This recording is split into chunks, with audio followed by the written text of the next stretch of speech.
ముందుగా మన జాతి నిర్మితం కావడానికి నిర్మాణం చేస్తున్నటువంటి యొక్క పెద్దలకు, స్టేజ్పై కూర్చున్న వాళ్లకు ముందుగా అందరి తరపున, నా తరపున కృతజ్ఞతాభావత నమస్కారాలు తెలియజేస్తున్నాం అందరి. ఎందుకంటే అందరి పేరు పేరుగా చెప్పడానికి నాకు ఇచ్చిన సమయం 2 నిమిషాలు, ఇప్పటికి 1 నిమిషం అయిపోయింది. నా పేరు శీర్లవంచ కృష్ణమాచార్యులు, కామారెడ్డి జిల్లాలో మాజీ అధ్యక్షుడిని, ఇప్పుడు గౌరవ అధ్యక్షుడిగా ఉన్నాను. ధూపదీప నైవేద్య అర్చక సంఘంలో రాష్ట్ర ఉపాధ్యక్షులుగా ఎన్నికయ్యాను ఇటీవలే. మరి ఎక్కడైతే ఇంతవరకు పెద్దలు వాళ్ళు సూచించారు ఏమని, మనము దిశానిర్దేశం చేసేటటువంటి వాళ్ళము పూజారులు, పండితులు అని చెప్పారు. దానికి ముఖ్యంగా కావాల్సింది ఏంటి అంటే కట్టుబొట్టు వ్యవహారం ఉండాలి.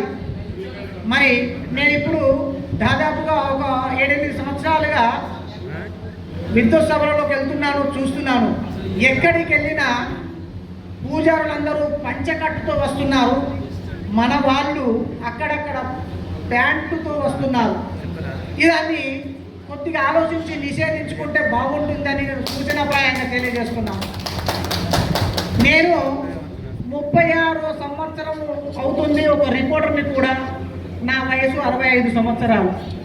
కానీ నేను ప్రెస్, కలెక్టర్ ఆఫీస్కి వెళ్ళినా, మినిస్టర్ ప్రెస్ మీట్కి వెళ్ళినా ఇలా కనపడతాను. నేను ఇటీవలే ఒక పురోహితులకు, అందులో మన వాళ్లకు దిశానిర్దేశం చేస్తూనే నేను పురోహిత సభలో కూడా 4-5 వేల మంది ఉన్న జాగలో కూడా విశ్వబ్రాహ్మణులు అంటే సనాతనులు, విశ్వబ్రాహ్మణులు అంటే వేద బ్రాహ్మణులు, వేదం వాళ్ళ నుంచి వచ్చింది, వేదం చదవడానికి హక్కున్న వాళ్ళు విశ్వబ్రాహ్మణులు. విశ్వబ్రాహ్మణులు కాకుండా నేనే బ్రాహ్మణుడు అనుకుంటే దీనికి ఛాలెంజ్ ఎవరికో కాదు. మనం ఇప్పుడు మహానుభావుడు పొగుడుతున్నటువంటి ఒక చిన్న జీర స్వామికి కూడా ప్రెస్ మీట్ పెట్టి నేను వారిపై రకరకాల, అంటే చెప్పకూడదు కానీ మీ జన్మ వృత్తాంతం ఏంది అని చెప్పేసి కూడా ప్రెస్ మీట్లో చెప్పడం జరిగింది. మన వాళ్ళందరికీ ఇంచుమించు కొందరికి తెలుసు. నేను ఎక్కడైతే మన వారిని ఎవరైనా కించపరుస్తున్నారంటే అక్కడికి వెళ్ళి వారిని నిలదీయడం జరుగుతుంది. మీకు ఏ విధంగా పురోహితం వచ్చింది, మీకు ఎక్కడి నుంచి వచ్చిందని కూడా, వారు బ్రాహ్మణుడే కావచ్చు, ఇంకెవరే కావచ్చు, తప్పకుండా వారిని నిర్వీర్యం చేసిన సందర్భాలు దాదాపు 14 చోట్ల వాళ్ళను శిక్షించడం కూడా జరిగింది.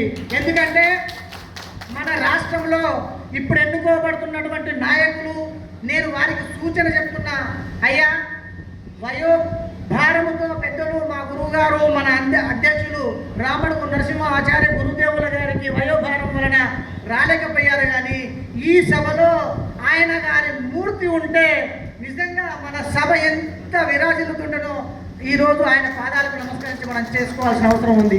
ఎందుకంటే మా గురువు గారు, ఆయన ద్వారా నేను విశ్వజ్యోతిర్లింగ పీఠాధిపతి శిష్యునిగా నేను ఉన్నాను. మరి ముఖ్య సూచన, మన అధ్యక్షులుగా ఎన్నుకోబడే వారికి నేను సూచన చేస్తున్నాను. మీరు అధ్యక్షుల తర్వాత రాష్ట్ర కమిటీలో ఎవరినైతే తీసుకుంటారో వారు, ఇందాక చెప్పారు పెద్దలు కూడా, ధనాన్ని వెచ్చించాలి, వారి సమయాన్ని వెచ్చించాలి. మరి అన్నగారు అన్నారు పెద్దలు, ప్రతి ఒక్కరికి 10 లక్షల కారు ఉంది, కానీ ధనం ఉన్నవానికి సమయం లేదు, సమయం ఉన్నవానికి ధనం లేదన్నారు. మరి ఇవి రెండుతో కూడిన పని రాష్ట్ర అధ్యక్ష, కార్యదర్శులు మరి ఒక కార్యవర్గానికి ఉంటుంది. కనుక ధనము ఖర్చు పెట్టాలి, మనకున్నటువంటి సమయాన్ని ఖర్చు పెట్టాలి. కనుక ఈ జాతిని జాగరూకతగా చేయాల్సినటువంటి బాధ్యత మీపై ఉంటుందని మరొక్కసారి మనవి చేస్తూ నేను ముగిస్తున్నాను. ఈ సందర్భంగా అందరికీ కూడా అందరూ ఆయురారోగ్యాలతో ఉండాలని ఆ పోతులూరి వీర బ్రహ్మేంద్ర స్వామి వారిని కోరుకుంటున్నాను. జై